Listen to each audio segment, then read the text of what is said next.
थांनाय 20 जुनाव मोनसे ड्राफ्ट ओंखारदों बेवहाय जोंनि सेटिसफेक्सन बादि जायाखिसै जों लुबैनाय बादि जायाखिसै ओंखायनो बिनि हेंथायै जोङो थांनाय 1 थारिखनिफ्राय बिपिएफ हान्जानिफ्राय आन्दलननि कार्यसुचि जों लादों।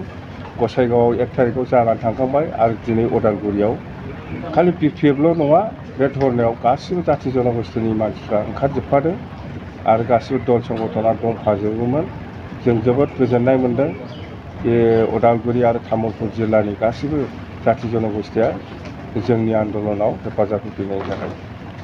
आरोबाव मोनसे दुखुनांथाव खोथा जे आबसु आरो इउपिपिएलनि दैदेनगिरिफ्रा 20 थारिख जुनाव जेब्ला ड्राफ्टिंआ ओंखारो बे समाव बिथांमोना आबसु अफिस इउपिपिएल अफिसाव बमा गावनानै पार्टि जादों।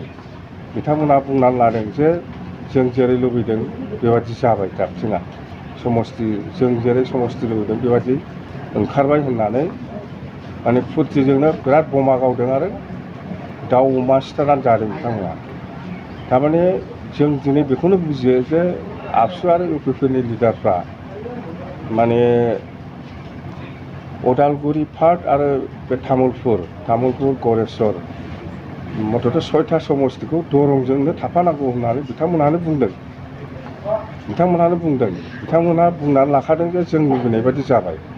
दा जों बुजिनो बाखि गैला आबसु आरो इउपिपिएलनि लिडारफ्रानो प्रमद बर'नि लिडारशिपआव दिनै बे 6था समस्तिनि रायजो राजाफ्रा आरोबाव 25 बोसोर 30 बोसोर भिक्टिम जाबावनो थांगासिनो दं। ओंखायनो जोङो बे जाहाथे जानो हाया बेनि थाखाय जोङो बिपिएफ हान्जाया दिनै मोनफ्रोमबो जिल्लायाव बिनि हेंथायै जोङो आन्दलन खालामदों। माने जोंनो उदालगुरि समस्ति मोनसे नांगौ गोदानै।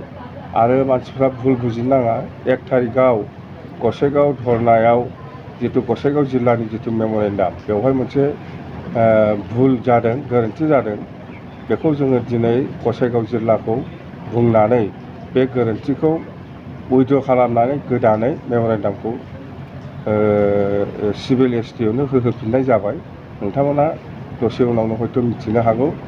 मथ'थे एसटि हिसाबै गसाइगाव डिस्ट्रिक्ट बिपिएफनिफ्राय भुल क्रमे एसटि जानांगौ होननानै लिरना होदोंमोन बेखौ जोङो दिनै उइद्र' खालामहोबाय गसाइगाव जिल्लाखौ। बेखौ भुल बुजाबुजि जानो नाङा मथ'थे जोंना समस्ति जानांगौ उदालगुरि हिसाबै मोनसे लकसभा समस्ति जोंनो नांगौ बियो जेनेरेलानोखा जिहेतु मंगलदैयाबो जेनेरेलमोन आरो बोरै एसटि जानो एसटि सिटआ बारायाखै आसामाव।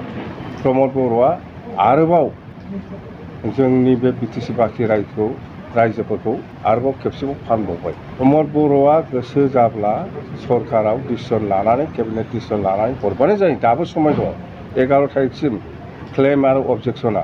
आं थाब्लाथ' बेबायदि जानायनि खुनु प्रश्नआनो फैयामोन। आं जुदि सरकाराव दंमोनब्ला बेबायदि खुनु दिन जानो हायामोन आरो साहस गैया।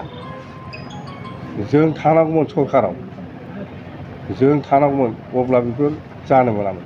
लकसभायाव उदालगुरिया 100आव 100% जायोमोन आरो जोंनो सुक्तिखारि आरो जों सरकार सालायनाय समाव बेबायदि जानो हायोबा दिनै प्रमद बर' सरकार दा जानाय समाव बे 3 बोसोराव मोननै एक्सट्रिमिस्ट अर्गानाइजेसन खुलिबाय बिटिसिआव बे बोरै सान्थि जाखो बालाय। आरोबाव मोनसे खोथा बिराद लाजिंसिं माने आबसुआ दाखालि उदालगुरि लकसभा जानांगौ होननानै आन्दलन खालामनाय जों नुनो मोन्दों खोनादों बयबो मिथिगौ। खिन्थु आन्दलनखौ खालामदों बयबो नुदों बयबो गोसोआव मोजां मोनदोंमोनलाय। आबसुआबो बिबाय मोजां जाबाय उदालगुरि लकसभाखौ। खिन्थु बिथांमोना मा खालामदों आन्दलन खालामनानै जास्ट प्रेस मिटल' होदों खुनु लिखित मेम'रेन्डाम होआखै। बे आरो जोंखौ जाम्बा खालामबावनाय जायाखै होनबा बिटिसि बासिरायखौ बिटिसिनि रायजो राजाफोरखौ आरोबाव जाम्बा खालामनाय जाबावबाय।